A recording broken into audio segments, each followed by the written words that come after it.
back to another video. Today I'm going to be showing you how to record with OBS. So first things first, you'll need to go here to sources and press plus, and then for starting you'll either choose display capture or game capture. So display capture or game capture. The difference between the display capture and the game capture is the display capture captures your whole screen, so the whole display.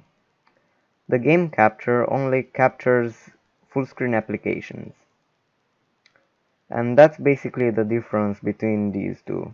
As you can see, if I click on this one, it shows that it's recording the whole screen, but if I click on this one, nothing shows because I have no full screen application. Okay, then you can go here to the audio mixer and play around with the volume of the desktop audio or your mic audio.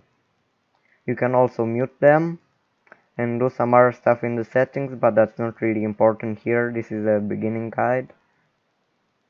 And also specifically someone asked me how do you change where the files save.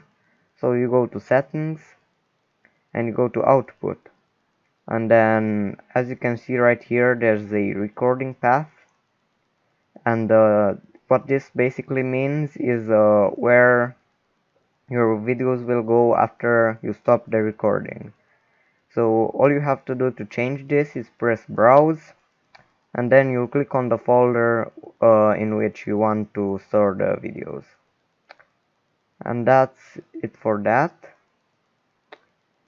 Once you're done with that, all you pretty much have to do is press start recording or start streaming, and that's pretty much it.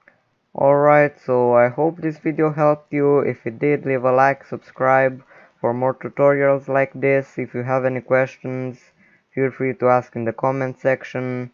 I will try to respond as fast as I can, and yeah, that's pretty much it. I see you in the next video, and goodbye.